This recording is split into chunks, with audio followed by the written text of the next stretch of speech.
کہ آپ کی پارٹی نے شرکت نہیں کی اس دورانے میں کوئی وجہ خاص تھی؟ دیکھیے، ہمارا کہنا یہ ہے کہ پاکستان تحریک انصاف اندر اور باہر سے ایک ہی رہے گی اور ایک ہی رہی ہے۔ اس حوالے سے زرداری صاحب کا جو دور گزرا ہے، جو کرپشن کے الزامات لگے ہیں، جو پاکستان تحریک انصاف ان کے الیکشن کی واحد جماعت تھی جو ان کے الیکشن کے خلاف سڑک پر آئی تھی کہ جناب زرداری صاحب پاکستان کے سمبل کے اعتبار سے مناسب نہیں ہیں، اور مگر یہ کہ وہ الیکٹ ہوئے، لہٰذا ہم یہ سمجھتے ہیں کہ یہ زہرانے، یہ شکرانے جو ہیں جو دیے جا رہے ہیں، اس کے اندر پاکستان تحریک انصاف کا کوئی مقام نہیں بنتا تھا کہ وہ بھی شریک ہو جائے۔ جو ہم کہتے رہے ہیں اس کے خلاف ہم عوام کے سامنے جا کر یہ بات کبھی بھی نہیں کر سکتے کہ جی ہم غلط کہہ رہے تھے، لہٰذا پاکستان تحریک انصاف ان سائڈ اینڈ آؤٹ سائڈ ایک ہی بات کرے گی۔ تو ہم نے یہ طے کیا کہ زرداری صاحب کے لیے جو زہرانے اور عشائیے دیے جائیں گے اس کے اندر پاکستان تحریک انصاف شریک نہیں ہوگی۔ علوی صاحب، کچھ لوگوں کا یہ کہنا ہے کہ آج جو سیاستدان اکٹھے تھے ایک چھت تلے، تو یہ ایک بڑا واضح پیغام تھا کہ بھلے اختلافات ہوں گے لیکن سیاستدان متحد ہیں، جمہوریت پر ان کا ایمان ہے، اور کوئی اگر طالع ازما یا مہم جو ایسی کوئی سوچ بھی رہا ہے، کسی کی ایسی سوچ بھی ہے، تو وہ اس سے باز رہے، کیونکہ جو سیاستدان ہیں انہیں وہ اس بات کو ریزسٹ کریں گے۔ جی، تو وہ تو اس کے اندر ہم سب ساتھ ہیں۔ ہم یہ سمجھتے ہیں کہ ان چند باتوں کے کرنے سے ہمارا ایکسپریشن نہیں ہوگا کہ ہم مہم جوئی کے خلاف ہیں۔ ہم تو یہ سمجھتے ہیں کہ جمہوریت وہ بنیاد ہے جس کے اوپر تحریک انصاف نے ترقی کی ہے۔ یہ جمہوری الیکشنز کی وجہ سے تحریک انصاف آگے آئی ہے، اور یہ سمجھتے ہیں کہ یہ زمانہ اب تباہ آزمائی کا اور نئے نئے ایکسپیریمنٹس کا اب دنیا کے اندر نہیں ہے، اور پاکستان کے اندر بھی اس بات کا اب امکان نہیں ہے کہ جمہوریت کو چیلنج کر کے کسی قسم کی آمریت اب دوبارہ آ سکے۔ مگر اس کا اس بات سے تعلق نہیں ہے کہ ہم کسی زہرانے میں اور عشائیے میں شریک ہو یا نہ ہو، یہ تو ہمارے اصول کی بات ہے، یہ تو ہمارے دل کی آواز ہے، یہ عوام الناس کی آواز ہے جس کی ہم عکاسی کر رہے ہیں۔ اس کا زہرانوں سے کوئی تعلق ہونا بھی نہیں چاہیے۔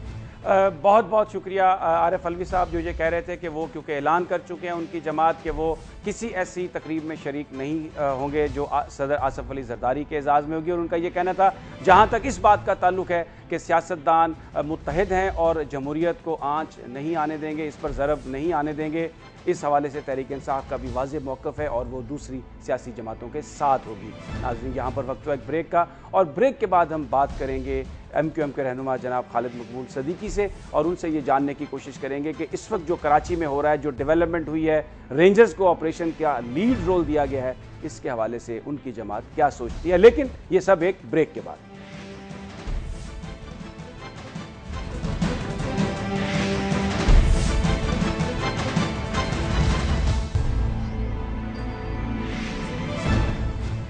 ایم کیو ایم کے قائد جناب الطاف حسین نے وفاقی حکومت کے فیصلوں کی حمایت کی ہے، کابینہ کے فیصلوں کی حمایت کی ہے۔ ان کا یہ کہنا ہے کہ جو فیصلہ کیا ہے وفاقی حکومت نے ٹارگیٹڈ آپریشن کے لیے، کراچی کے معاملات کو بہتر کرنے کے لیے، ایم کیو ایم تمام فیصلوں کی حمایت کرتی ہے اور چاہتی ہے کہ کراچی کا امن بحال ہو۔ لیکن ماضی میں رینجرز کے حوالے سے ایم کیو ایم کے تحفظات سامنے آتے رہے ہیں۔ اس کے علاوہ جو اس وقت وہاں پر صوبائی انتظامیہ ہے، اس کے حوالے سے بھی ایم کیو ایم نے بڑے واضح طور پر کہا ہے کہ پولیس بہت زیادہ پولیٹیسائز ہو چکی ہے، اور ان سے یہ توقع کرنا کہ پولیس کچھ ایکشن ایسا کرے گی کہ جس سے عوام کو امن نصیب ہوگا، شاید یہ ممکن نہیں۔ آج اس ساری صورتحال پر بات کرنے کے لیے ہمارے ساتھ موجود ہیں ایم کیو ایم کے رہنما، ان کے ڈپٹی کنوینر جناب خالد مقبول صدیقی صاحب۔ السلام علیکم خالد صاحب۔ جی وعلیکم السلام، سمیع بھائی کیسے ہیں؟ جی خالد صاحب، یہ بیان کیجیے گا کہ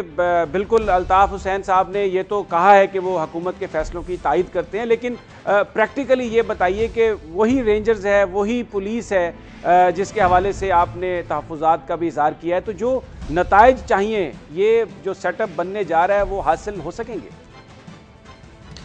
دیکھیے، ہم امید قائم کرنا چاہتے ہیں اور دعا بھی کرنا چاہتے ہیں، گو کہ خدشات اور اندیشے موجود ہیں، لیکن ہماری بھی مجبوری ہے کہ اس سے آگے بڑھ کے ہم بات کریں۔ اندیشے اس لیے بھی کہ، اور یہ بھی بہت اچھا ہوا ہے کہ وفاقی حکومت نے جناب سندھ کے وزیر اعلیٰ قائم علی شاہ صاحب کو یہ ذمہ داری دی ہے۔ ہم ان کی اہلیت اور نیت پہ کوئی سوال کرنے کے بجائے دعا رکھتے ہیں کہ انشاءاللہ تعالیٰ نیک نیتی سے کیا گیا یہ فیصلہ کراچی میں امن واپس لانے کے لیے میں مددگار ثابت ہوگا۔ اچھا اور اندیشے اس لیے بھی ہیں کہ ابھی سپریم کورٹ نے اس حوالے سے جب سوال کیا کہ کراچی کے ان علاقوں کے حوالے سے جہاں پہ اغوا برائے تاوان اور دوسری وارداتیں ہوتی ہیں کہ وہاں پر کارروائی کیوں نہیں ہو رہی ہے، تو جواب میں مہاجر ریپبلکن آرمی اور اس کے علاوہ جو سابق شپنگ کے جو وزیر ہیں بابر غوری صاحب، ان کے دور میں 19,000 کنٹینرز کی غائب ہونے کی، اسلحے سے بھرے ہوئے کنٹینرز کے غائب ہونے کی بات کی گئی. تو ان جوابات سے اندیشے اور بڑھ جاتے ہیں، لیکن پھر بھی ہم دعا گو ہیں اور اعتماد کا اظہار کرتے ہیں ان کے ان فیصلوں پہ کہ اللہ کرے کہ ایمانداری کے ساتھ، غیر جانبداری کے ساتھ صرف جرائم پیشہ افراد کے خلاف، چاہے ان کا تعلق کسی بھی رنگ و نسل سے ہو، کوئی بھی زبان بولنے والے ہو، ان کی کوئی بھی سیاسی وابستگی ہو، ان کو سارٹ آؤٹ کیا جائے. اچھا خالد صاحب، ایک پہلے تو بھتہ خور اور وہ سارے تو ایکٹیو تھے ہی، اب کچھ اس طرح کی بھی اطلاعات آ رہی ہیں کراچی سے کہ جو بلوچستان سے لوگ اغوا ہوتے ہیں ان کی جو لاشیں ہیں وہ بھی کراچی کے بعض علاقوں سے ملتی ہیں. یہ جو واقعات اب اس طرح سے ہو رہے ہیں، ان کو آپ کس نظر سے دیکھتے ہیں؟ دیکھیے، یہ اس طرح کے جو کئی واقعات ایسے ہیں جن سے بڑے خدشات جنم لے رہے ہیں. خود کراچی کے کچھ علاقوں میں اس بات ایسے ماحول پیدا ہو گیا ہے کہ پورے پاکستان بھر کے دہشت گردوں کو، جرائم پیشہ افراد کو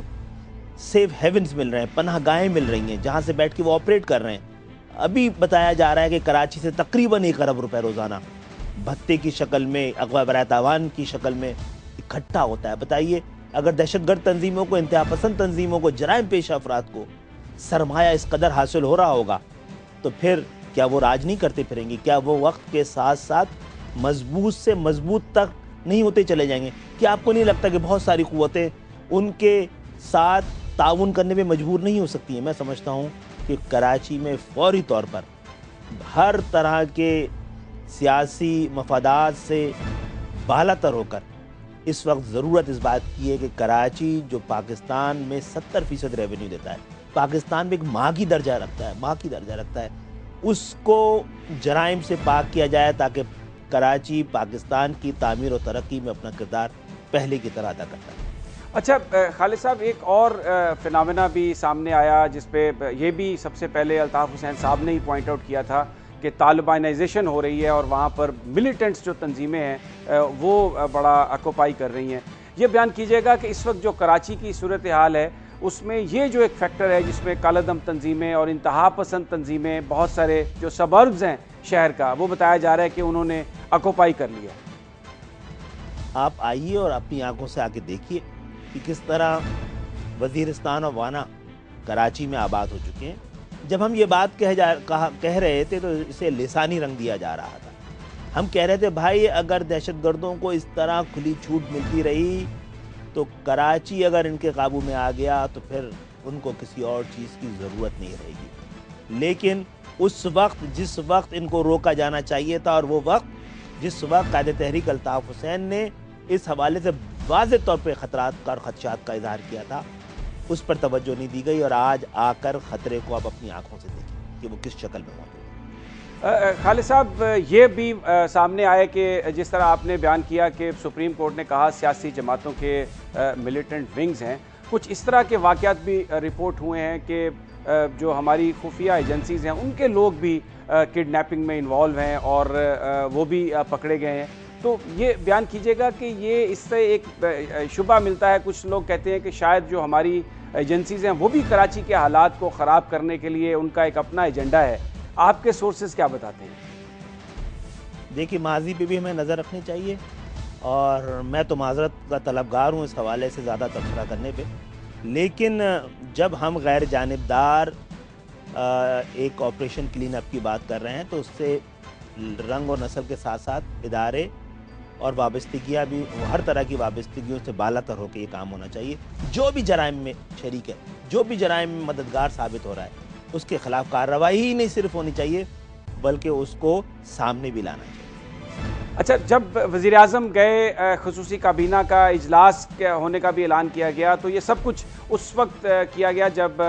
قائد تحریک الطاف حسین نے کہا کہ کراچی کو فوج کے حوالے کر دیا جائے. ایک ہائپ کریٹ ہوئی، اور لگ بھی رہا تھا کہ شاید کسی آپریشن کی بات ہو رہی ہوگی، لیکن جب وہاں پر گئے، مشاورت ہوئی، 1-2 دن ہوئے، بیچ میں ایک نئی آل پارٹیز کانفرنس کی بھی بات آ گئی، فاروق ستار صاحب کا انویٹیشن وڈرا کرنا، یہ بھی سارا کچھ اس پر کامنٹ کیجئے گا. کیا سمجھتے ہیں کیا ہوا کہ ایسا لگ رہا ہے جیسے حکومت نے آخر میں جا کے اپنا کوئی فیصلہ تبدیل کیا؟ دیکھیے، فوج کو بلا کر امن قائم کرنا کبھی بھی فرسٹ چوائس نہیں ہو سکتی، لیکن کراچی جس طرح تباہی کے دہانے پہ پہنچ گیا ہے اس میں آخری حل کے سوا کچھ اور نظر نہیں آتا، اور فوجی ہمارے یہاں آخری حل ہے. اس حوالے سے بھی مطالبہ کیا گیا، اور اس مطالبے کے کرنے کی ایک وجہ یہ بھی تھی کہ ارباب اختیار کی توجہ کراچی کی طرف مبذول کرائی جا سکے. میں سمجھتا ہوں بڑی حوصلہ افزا بات تھی، پرو ایکٹیو و پازیٹیو رول تھا وفاقی حکومت کا کہ اس نے اس حوالے سے ایکٹ کیا، اور یہ بھی مناسب سمجھا کہ اسلام آباد میں بیٹھ کے فیصلہ کرنے کے بجائے کراچی آ کے خود حالات کا جائزہ لیا جائے. اور اسی حوالے سے شاید ان کا یہ بھی ایک جمہوری روح اور اقدار کے مطابق ایک فیصلہ تھا کہ کراچی کی جو 25 سال سے جس جماعت کو 85% مینڈیٹ ہے، اس کی رائے کو سنے بغیر کوئی فیصلہ کرنا جو ہے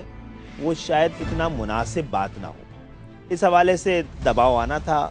اور احتیاط کی انہوں نے وفاقی کابینہ نے، اور اپنا فیصلہ تبدیل کیا. اس کے باوجود اے پی سی بڑی عجلت میں بلائی گئی تھی. ہم نے اس اے پی سی میں شریک ہوئے کیونکہ کراچی میں جتنا اسٹیک ہمارا ہے اور وہ ہمیں اپنی ذمہ داری کا احساس بھی ہے، اس کے لیے ہم نے اپنے بھی پوزیٹیو رول کو ادا کرنے کی کوشش کی ہے. ڈاکٹر فاروق ستار کو بلایا جو تھا وہ ہمارے کسی مطالبے پہ نہیں بلایا گیا تھا، نہ ہم نے اس طرح کی کوئی دعوت مانگی تھی. یہ خود فیصلہ وفاقی کابینہ کا تھا، اور وزیر داخلہ، وفاقی وزیر داخلہ چودھری نثار صاحب نے خود فلور پہ کھڑے ہو کے دعوت دی تھی. اور پھر جب اس دعوت کو منسوخ کیا گیا تو ایک سیکشن آفیسر نے فون کر کے، میرا خیال ہے وفاقی حکومت کو خود بھی اندازہ تھا کہ یہ غلط ہوا ہے. بہرحال یہ بات گزر گئی ہے، اور ہم امید رکھتے ہیں کہ وفاقی حکومت کا یہ فیصلہ کہ پولیس اور رینجرز، پولیس کی اہلیت اور پولیس کی نیت، اس پہ کسی کو بھی بھروسہ نہیں ہے، یہ سوالیہ نشان ہے. لیکن پھر بھی ہم دعا گو ہیں کہ کراچی میں یہ لوگ، کیونکہ کراچی کو اب جس حال میں پہنچا ہوا ہے اس کو نہیں سنبھالا گیا تو کراچی نہیں پورے پاکستان کو نقصان پہنچنے کا اندیشہ ہے. اچھا خالد صاحب، یہ کچھ کمیٹیز بنائی گئی تھیں اور خاص طور پر رینجرز کو اختیارات زیادہ دینے کے لیے جو قانون میں تبدیلیاں کرنی ہے اس کے لیے کمیٹی بنائی گئی، جس میں بیرسٹر فروغ نسیم بھی شامل ہیں. یہ خبریں آ رہی ہیں کہ آج بھی اس کا اجلاس ہونا تھا، اجلاس نہیں ہو سکا. تو کچھ یہ جو آغاز ہے، ابتدا ہے، یہ تو کوئی ایسی حوصلہ افزا نہیں ہے، کیونکہ یہ کام تو بڑی تیزی سے ہونا چاہیے تھا. دیکھیں، کمیٹیاں بنانے سے کام نہیں چلے گا، کمٹمنٹ سے کام چلے گا، اور وہ ہونا چاہیے مکمل. آپ جی بتائیے، آپ سمجھتے ہیں کہ یہ کس حد تک آپ بیان کیجئے گا کہ یہ جو اختیارات ہیں؟ دیکھیے، کراچی میں بالکل ایمرجنسی انسرجنسی والی شکل ہے، اور اس پہ فوری اقدامات نہیں کیے گئے، مکمل سنجیدگی کے ساتھ اقدامات نہیں کیے گئے، غیر جانبداری سے اقدامات نہیں کیے گئے، تو ایسا نہ ہو یہ درد بنے درد لادوا. لیکن میں پھر آپ کی طرف آؤں گا. خیال کرنا، پولیس کی جو اہلیت ہے اس پر تو بالکل آپ نے کھل کر بات کی ہے، اور رینجرز کے حوالے سے بھی اگرچہ آپ ایک امید کا اظہار کر رہے ہیں، لیکن لیکن 5 سال سے بہرحال رینجرز یہاں پر کراچی میں 20 سال سے ہے، اور اس حوالے سے چند سوالات اٹھائے جا سکتے ہیں. لیکن پھر بھی ہم دعا گو ہیں کہ رینجرز اور پولیس جو ہے اپنی ذمہ داریوں کو محسوس کرتے ہوئے اس شہر میں غیر جانبداری کے ساتھ اور کسی کو وکٹمائز کیے بغیر، پولیٹیسائز کیے بغیر اس ذمہ داری کو وہ اپنا رول ادا کریں. خالد مقبول صدیقی، آپ ہمارے ساتھ ہی رہیے. ناظرین، وقت ہوا ایک بریک کا، اور بریک کے بعد ہم بات کریں گے خالد مقبول صدیقی سے آنے والے بلدیاتی انتخابات کی، اور یہ جاننے کی کوشش کریں گے کہ اگر کسی آرڈیننس کے تحت انتخابات کرائے گئے تو ایم کیو ایم کس طریقے سے اپنے آپ کو پریپیئر کرے گی، یا ان کا آگے مستقبل میں پالیسی کیا ہے اس حوالے سے. لیکن یہ سب ایک بریک کے بعد.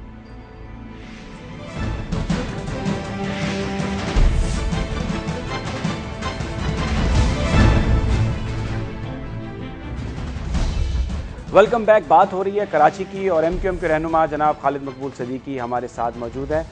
خالد صاحب، کراچی کے حوالے سے بات ہو رہی ہے تو ایک اہم معاملہ جو ہے لا اینڈ آرڈر کے ساتھ ساتھ وہ ہے لوکل باڈیز الیکشن. آپ کے پیپلز پارٹی کے ساتھ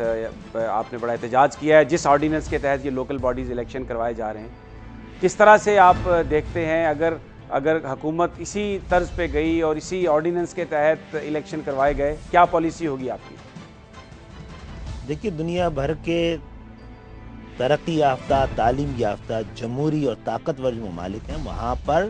تھرڈ ٹیئر آف گورنمنٹ کے بغیر جمہوریت کا کوئی تصور بھی موجود نہیں ہے۔ اور پھر خود ہمارا آئین، اس کا آرٹیکل 140A مقامی حکومتوں کے بنانے پر زور دیتا ہے، بلکہ اس کا حکم دیتا ہے، اور ایک ایسا بلدیاتی نظام، ایسی مقامی حکومت جس کو مالی طور پر، انتظامی طور پر اور سیاسی طور پر جو خود مختار ہو۔ لیکن ہماری جمہوریت میں جو جاگیردارانہ مزاج اور انداز ہے وہ شخصی آزادی کے خلاف ہے۔ وہ زیادہ سے زیادہ اختیارات کو ایکومولیٹ کرنا چاہتا ہے، وہ تیاری نہیں ہے کہ وہ نچلی سطح پہ اختیارات جائیں، نچلی سطح سے قیادت نکلے، کیونکہ جاگیردارانہ نظام ہوگا تو وہ تو موروثی سیاست کو موروثی سیاستی اس سے جنم لیتی ہے۔ میں سمجھتا ہوں کہ جس طرح کا نظام پیپلز پارٹی سندھ میں لانا چاہ رہی ہے، وہ آرٹیکل 140A کی سرین نفی ہے، اس کی سرین خلاف ورزی ہے، اور اس میں نہ انتظامی طور پہ، نہ مالی طور پہ، نہ سیاسی طور پر یہ مقامی حکومتیں خود مختار ہوں گی، بلکہ وہ بالکل معذور ہوں گی، اور وہ ہر وقت چھوٹے سے چھوٹے فیصلے کے لیے صوبائی حکومت اور وزیر اعلیٰ کے جانب دیکھنے پہ مجبور ہوں گی۔ میں سمجھتا ہوں کہ یہ مذاق اڑانے کے مترادف ہے۔ پاکستان کی عوام اب جمہوریت کے تسلسل کی وجہ سے زیادہ بالغ ہو گئی ہے، زیادہ سمجھدار ہو گئی ہے، اپنے بارے میں زیادہ بہتر فیصلہ کر سکتی ہے، تو ان کو چانس دینا چاہیے، اور زیادہ سے زیادہ اختیارات۔ اگر پاکستان کو آپ خوشحال دیکھنا چاہتے ہیں، پاکستان کو طاقتور دیکھنا چاہتے ہیں، پاکستان کو ترقی یافتہ دیکھنا چاہتے ہیں، تو آپ کو زیادہ سے زیادہ اختیارات نچلی سطح پہ منتقل کرنے ہوں گے۔ 18ویں ترمیم کی روح یہی تھی کہ بہت سارے اختیارات وفاق سے لے کے صوبوں کو، اور پھر وہ دوسرے اسٹیپ میں صوبوں سے بلدیاتی حکومتوں کو منتقل ہونے تھے، لیکن ایک ایسا نظام لایا جا رہا ہے جس نے پہلے بھی کچھ ڈیلیور نہیں کیا تھا۔ اور بڑے افسوس کی بات ہے سمیع بھائی کہ تاریخ تو یہ رہی ہے کہ پاکستان میں جمہوری حکومتوں کے دور میں جمہوریت کا یہ سب سے اہم اسٹیپ یعنی بلدیاتی انتخابات آج تک کرائے ہی نہیں گئے۔ اچھا اب ہمیں امید یہ ہے کہ سپریم کورٹ نے حکم دیا ہے تو شاید مجبوری کے عالم میں کرائے جائیں، لیکن ایسے اس طرح کا جس طرح کا نظام سندھ میں لایا جا رہا ہے، اس سے عام عوام کو، غریب عوام کو، دیکھیں جمہوریت کے نام سے، نیم سے زیادہ ایم اس کا امپورٹنٹ ہے۔ اس کا مقصد یہ ہونا چاہیے کہ جمہوریت کے تسلسل سے یہ فائدہ ہونا چاہیے کہ عام عوام تک جمہوریت کے ثمرات پہنچے، جو کہ بلدیاتی ایک مضبوط، مستحکم اور خود مختار بلدیاتی اور مقامی حکومتوں کے بغیر ممکن ہی نہیں ہے۔ اچھا، آپ نے کہا کہ یہ جو آئین کی جو روح ہے اس کے بھی منافی ہے، کہ کیونکہ آئین تو کہتا ہے کہ اختیارات نچلی سطح پر ٹرانسفر کیے جائیں، اور یہ جو بلدیاتی نظام ہوگا اس سے یہ مقصد حل نہیں ہوگا، تو کیا آپ پھر کورٹ میں جائیں گے، اس کو چیلنج کریں گے کہ یہ جو گو کہ ہم سے کہا یہ گیا ہے کہ ترامیم کی گنجائش موجود ہے، لیکن ہمیں امید کم ہے، تو ہم ضرور اپنا یہ حق استعمال کریں گے، کیونکہ یہ ہمارا فرض ہے کہ عوام کے مفادات اور ان کے حقوق کا تحفظ کرنے کے لیے ہم نے پہلے بھی اور ہمیشہ عدالتوں کا رخ کیا ہے، اور ہمیں امید ہے کہ اس سلسلے میں ہمیں ضرور انصاف ملے گا۔ خالد صاحب، ایک اور بات الطاف حسین صاحب نے کہی تھی کہ اس وقت جس طرح حکومت کا جو سٹرکچر ہے، جو اربن اور رورل پاپولیشن ہے، اس کے درمیان ایک بڑا گیپ ہے، اور اگر اس گیپ کو ختم نہیں کیا گیا تو آگے چل کر بڑی مشکلات ہوں گی، اور غالباً اس گیپ کو ختم کرنے کا ایک طریقہ وہی ہے کہ اگر شہری حکومتیں جو ہیں وہ اس طرح کی آ جائیں، جو اربن جو پاپولیشن ہے وہی اس کی نمائندہ حکومت آ جائے۔ تو ابھی جو آپ بتا رہے ہیں، اس سے تو جو حکومت اگر بنے گی بھی صحیح، جو بلدیاتی الیکشن ہے، تو وہ جو گیپ ہے جس کا الطاف حسین صاحب نے کہا تھا، وہ تو آگے بڑھے گا زیادہ، اس سے تو پرابلم زیادہ ہوگی۔ مجھے نہیں پتا کہ جو صوبائی حکومت ہے سندھ کی، اس کے ذہن میں کیا ہے، لیکن اس کا ہر ایک قدم جو ہے، سارے اقدامات وہ اسی جانب ہے کہ وہ خلیج جو یہ اربن اور رورل ڈیوائڈ ہے اس کے بجائے کہ اس خلیج کو پاٹا جاتا ہے، اس کو اور وسیع، گہری اور مستقل کرنے کی کوشش کر رہے ہیں۔ اور میں ایک اور بات بتاؤں سمیع بھائی کہ بہت ضروری ہے اس وقت ایک ٹرانسپیرنٹ سینسس ہونا۔ اب 60-40 نہیں ہے rural urban, other way around ہے۔ اس وقت شہری آبادی سندھ کی وہ 60% ہے، اور 60% آبادی اگر سینسس ہو جائے تو یہ بات ثابت ہو سکتی ہے، اور اسی بنیاد پہ دوبارہ ڈیلیمیٹیشن ہونی چاہیے، اسی بنیاد پہ اختیارات اور وسائل کی تقسیم ہونی چاہیے۔ اور سندھ کے جو اربن ایریاز ہیں وہ سندھ کے ریونیو کا 90% 95% دیتے ہیں، لیکن اس کے بدلے ان کو 5% اور 10% بھی نہیں مل رہا ہے۔ میں سمجھتا ہوں یہ صورتحال بہت لمبے عرصے چل نہیں پائے گی، اس کے لیے ضرور ان کو سمجھداری کا ثبوت دینا چاہیے، اور یہ جو لوٹ مار کا انہوں نے ایک نظام قائم کیا ہوا ہے، اس سے اپنے آپ کو اجتناب کرنا چاہیے، بچنا چاہیے، ورنہ یہ جو رورل اربن ڈیوائڈ ہے یہ زیادہ گہری ہو گئی تو سندھ کے مستقل باشندوں کے درمیان غلط فہمیاں بڑھیں تو اس کا نقصان صرف سندھ کو نہیں بلکہ پورے پاکستان کو۔ بہت بہت شکریہ خالد مقبول صدیقی، جو کہہ رہے تھے کہ حکومت سندھ کو چاہیے کہ وہ نظر ثانی کرے اور جو رورل اربن جو تفریق ہے اس کو ختم کرے، اور اختیارات کے توازن کے لیے ضروری ہے کہ ایسا نظام آئے جس میں تمام پاپولیشن کو نمائندگی کے یکساں مواقع ملے۔ ناظرین، یہاں پر وقت ہوا ایک بریک کا، اور بریک کے بعد ہم بات کریں گے اقوام متحدہ میں پاکستان کے مستقل مندوب جناب مسعود خان صاحب سے، اور ان سے یہ جاننے کی کوشش کریں گے کہ وزیر اعظم نواز شریف کا جو دورہ امریکہ ہے جس میں وہ اقوام متحدہ میں جائیں گے، خطاب کریں گے، کیا ایجنڈا ہوگا نواز شریف صاحب کا، اور جو اس وقت شام کی صورتحال ہے مسعود خان صاحب اس کو کس نظر سے دیکھتے ہیں، لیکن یہ سب ایک بریک کے بعد۔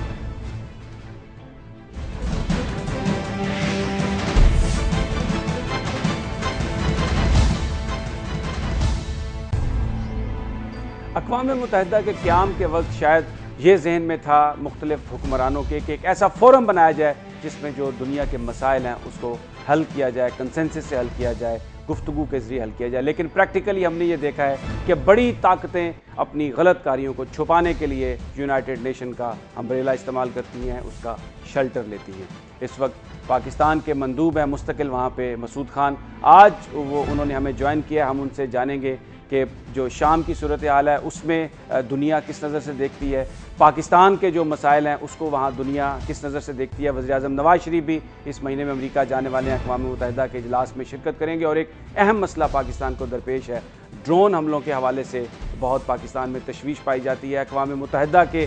جو ایکسپرٹس ہیں وہ بھی کہہ چکے ہیں کہ یہ انسانی حقوق کی خلاف ورزی ہے، کسی بھی ملک کی سوورینٹی کی خلاف ورزی ہے۔ لیکن سب سے پہلے میں گفتگو کروں گا مسعود خان صاحب سے۔ آج انہوں نے اسلام آباد میں جو ہمارا کمانڈ اینڈ کنٹرول اسٹرکچر اور اس کی جو میٹنگ ہوئی ہے اس میں بھی انہوں نے شرکت کی تھی، ان سے ہم جاننے کی کوشش کریں گے کہ پاکستان کے ایٹمی اثاثوں کی حفاظت کے حوالے سے ان کے کیا خیالات ہیں، کیونکہ چند دن قبل ایک رپورٹ امریکہ میں آئی تھی جس میں یہ کہا گیا تھا کہ پاکستان کے ایٹمی اثاثے جو ہیں ان کے حوالے سے امریکہ میں تشویش بڑھتی جا رہی ہے۔ السلام علیکم مسعود خان صاحب۔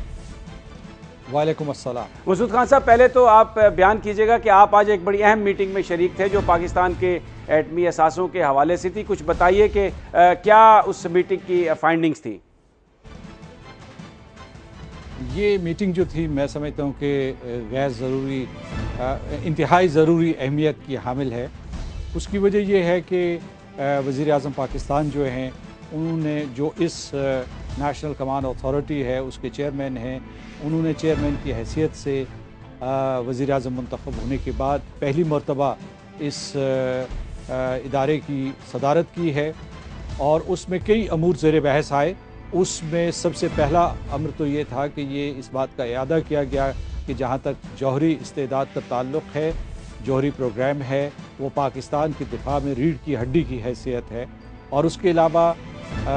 وزیر اعظم پاکستان نے اور اس ادارے کے تمام ارکان نے پاکستان کی جو بھی جوہری اثاثے ہیں اس کے کمانڈ اینڈ کنٹرول پہ، اس کی حفاظت کے اوپر اظہار اطمینان کیا، اور انہوں نے یہ کہا کہ پاکستان کا جو پوسچر ہے، جو ڈاکٹرن ہے، اس کے مطابق جو ہے ہم کم از کم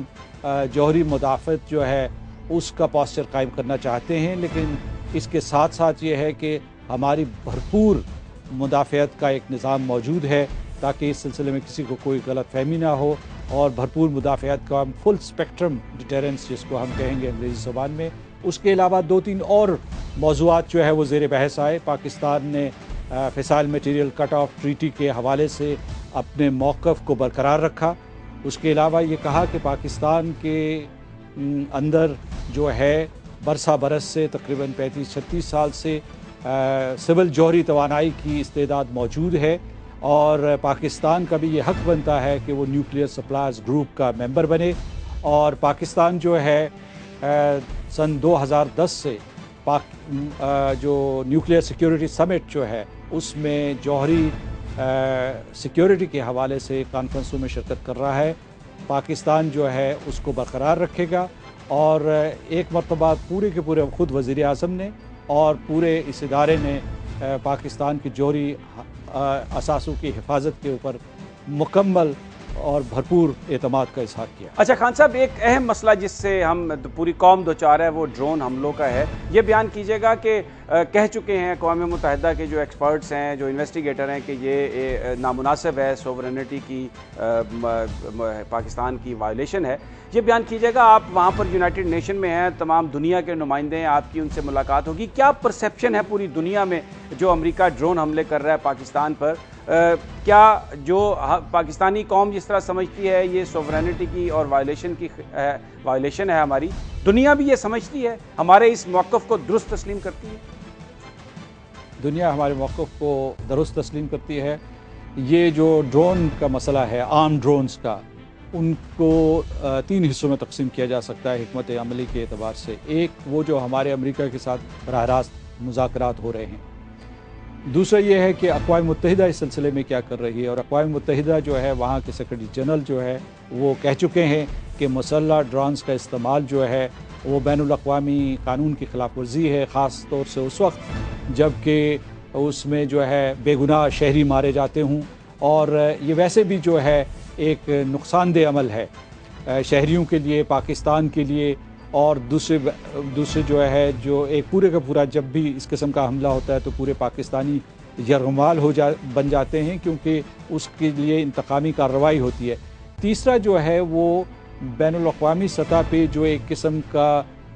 دباؤ بڑھ رہا ہے، جو انٹرنیشنل اوپینین ہے، اس کے ذریعے امریکہ کو یہ قائل کرنے کی کوشش کی جا رہی ہے کہ وہ ڈرون حملے ختم کر دیں. میں سمجھتا ہوں کہ اس میں یہ تمام چینل سارے کے سارے اہم ہیں. اہم ترین چینل یہ ہے کہ پاکستان اور امریکہ کے جو دو طرفہ مذاکرات ہوتے ہیں اس میں امریکہ کو قائل کیا جائے. لیکن خان صاحب، دو طرفہ جو مذاکرات ہیں اس میں تو امریکہ قائل نہیں ہوا. یہ بیان کیجیے گا کہ اب وزیر اعظم جب اقوام متحدہ میں ہوں گے تو دوسری قوموں سے اس حوالے سے ان کی گفتگو ہوگی، ڈرون کا معاملہ آپ سمجھتے ہیں اٹھایا جائے گا؟ وزیر اعظم پاکستان جو ہے بہت ہی جرأت مندانہ انداز میں ڈرونز کے خلاف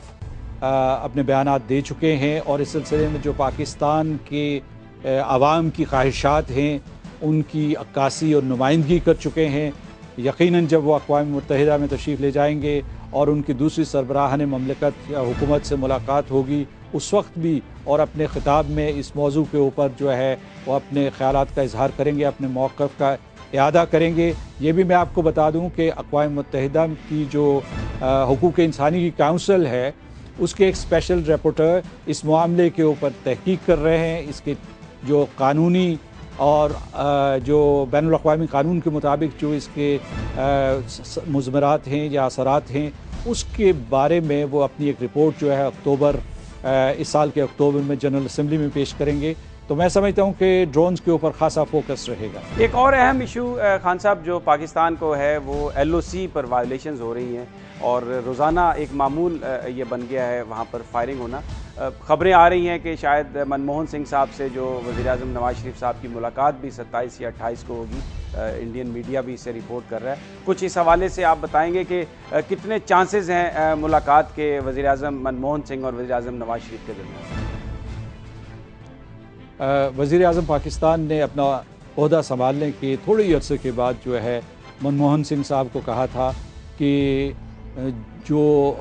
ہمارے مذاکرات تعطل کا شکار ہوئے ان کو دوبارہ سے شروع کیا جائے، اور انہوں نے خیر سگالی کا پیغام دیا اور ایک سلسلہ شروع بھی ہوا. لیکن اس کے بعد جو ہے لائن آف کنٹرول کے آس پاس جو واقعات ہوئے اس سے معاملات بگڑ گئے۔ جو آپ نے شروع میں کہا کہ یہ لائن آف کنٹرول کے پاس پاکستانی جو شہادتیں ہو رہی ہیں یہ فی الفور ختم ہونی چاہیے، اس سے فضا بہت خراب ہو رہی ہے۔ پاکستان نے ضبط و تحمل کا مظاہرہ کیا ہے، ہماری جو قیادت ہے اس نے شعور کی پختگی کا مظاہرہ کیا ہے۔ میں سمجھتا ہوں کہ ہندوستان کے قائدین کو بھی ایسا ہی کرنا چاہیے۔ جہاں تک ان کی ملاقات کا تعلق ہے تو اس کے امکانات ہیں اور اس کے سلسلے میں مشاورت جاری ہے۔ پاکستان سمجھتا ہے کہ مکالمہ جو ہے کسی قسم کے تصادم سے بہتر ہے اور پاکستان یہ کوشش جاری رکھے گا۔ ہمیں قوی امید ہے کہ یہ ملاقات ہو جانی چاہیے اور یہ ملاقات جو ہے یہ ڈگنیٹی اور میوچول ٹرسٹ کی بنیاد پہ ہونی چاہیے۔ ایک اور بھی مطالبہ رہا ہے کہ جو اس وقت بڑا اہم مسئلہ ہے افغانستان سے نیٹو ٹروپس کی وڈرال کا اور جو دوسری جو قومیں ہیں وہاں ان کا وڈرال، کہ اقوام متحدہ کو اس میں لیڈ رول ملنا چاہیے جو پیس کونسل ہے، جس کی ابھی تک شاید اس طرح پذیرائی نہیں ہوئی جیسے ہونی چاہیے تھی۔ آپ کیا سمجھتے ہیں کہ یہ جو امن مذاکرات ہیں اس کے لیے اقوام متحدہ کو کوئی رول ملنا چاہیے؟ پاکستان اس حوالے سے کوئی بات کرے گا؟ پاکستان جو ہے افغانستان میں اقوام متحدہ کے کردار کی ہمیشہ حوصلہ افزائی کرتا رہا ہے۔ اقوام متحدہ نے اس سلسلے میں افغانستان کی حکومت سے رابطے کیے ہیں، باقی سیاسی قوتوں کے ساتھ بھی ان کے بالواسطہ یا براہ راست جو ہے وہ رابطے موجود ہیں۔ میں یہ سمجھتا ہوں کہ جب وہاں سے فوجوں کا انخلاء ہوتا ہے، نیٹو کا، ISAF کا اور امریکہ کا، تو وہاں خلا پیدا نہیں ہونا چاہیے۔ وہ سیکیورٹی کے حوالے سے، معیشت کے حوالے سے اور اس کے علاوہ جس قسم کی بھی وہاں سیاسی ٹرانزیشن ہو رہی ہے، سیاسی تبدیلی ہو رہی ہے، یا جو ایک نئی حکومت وہاں وجود میں آ رہی ہے، اس سلسلے میں اقوام متحدہ کی براہ راست دلچسپی بھی ہے، ان کا رول بھی ہے۔ یہاں پہلے سے یوناما ان کا ایک مشن یہاں رہا ہے، تو اقوام متحدہ ان تمام امور کا جائزہ لے رہا ہے۔ پاکستان اقوام متحدہ اور افغانستان کے درمیان جو روابط بڑھیں گے ان کی نہ صرف حوصلہ افزائی کرے گا بلکہ ان کی جو ہے عملی مدد کرنے کے لیے بھی تیار ہے۔ اور اب خان صاحب آخر میں آپ کا کمنٹ چاہوں گا، اس وقت جو شام کی صورتحال ہے اس پر امریکہ لگ رہا ہے کہ ضرور کوئی لمیٹڈ آپریشن کرے گا، بھلے سیکیورٹی کونسل نے اس کی اجازت نہیں دی۔ آپ کیا سمجھتے ہیں کہ کیا حملہ واقعی امریکہ کرے گا؟ اور پاکستان اس حوالے سے مذمت تو کر چکا ہے کہ نہیں ہونا چاہیے، شام کے ساتھ دینے کی بھی بات ہم کر چکے ہیں، کس حد تک ہمارا اس میں رول ہو سکتا ہے؟ دیکھیے، اس سطح پہ میں یہ کہوں گا کہ جب تک کہ 9 ستمبر میں صدر اوباما کی ان کی اپنی کانگریس کے ساتھ مشاورت مکمل نہیں ہوتی، اس وقت تک جو کچھ بھی ہم حملے کے بارے میں کہیں گے وہ قیاس آرائی ہوگی۔ لیکن ہم سمجھتے ہیں کہ حملہ نہیں ہونا چاہیے، طاقت کا استعمال نہیں ہونا چاہیے۔ جو سیدھا راستہ ہے وہ سلامتی کونسل کا ہے۔ یہ ضرور اپنی جگہ پہ بات درست ہے کہ سلامتی کونسل میں جو ہے اتفاق رائے موجود نہیں ہے، روس اور امریکہ جو ہے ان کے نظریات ایک دوسرے سے نہیں ملتے، لہٰذا زیادہ کوشش یہ ہونی چاہیے۔ ہم سمجھتے ہیں کہ 2 سطح پہ کوشش ہونی چاہیے۔ ایک تو یہ ہے کہ سلامتی کونسل میں اتفاق رائے پیدا کیا جائے، اور دوسری طرف جو سیرین حکومت ہے اور اپوزیشن ہے ان کو آمادہ کیا جائے کہ وہ جنیوا کے مذاکرات میں شرکت کریں۔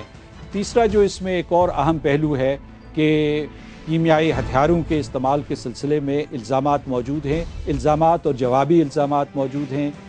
کلیمز اور کاؤنٹر کلیمز ہیں، ایلیگیشنز اور کاؤنٹر ایلیگیشنز ہیں۔ اس کا بہترین طریقہ یہ ہے کہ اقوام متحدہ نے جو ایک تحقیقاتی ٹیم بھیجی ہے وہ اس بات کا حتمی طور پر تعین کر لے کہ کیمیائی ہتھیار استعمال ہوئے ہیں، لیکن اس سے بھی بڑھ کر یہ چیز ضروری ہے متعین کرنا کہ کس نے اجازت دی ان کے استعمال کی اور کس نے استعمال کیا، کیونکہ تبھی آپ کسی کو سزاوار ٹھہرا سکتے ہیں۔ بہت بہت شکریہ مسعود خان صاحب، جو یہ کہہ رہے تھے کہ جب تک تعین نہ کیا جائے کہ یہ گیس کس نے استعمال کی سیریا میں، اس وقت تک یہ کسی کو مورد الزام ٹھہرانا نامناسب ہوگا۔ ناظرین، یہ تھا آج کا پروگرام۔ کل پھر آپ سے ملاقات ہوگی ٹاپ سٹوری میں نئی خبروں اور نئے انالیسس کے ساتھ۔ تب تک اپنا اور اپنے ساتھیوں کا خیال رکھیے گا۔ اللہ نگہبان۔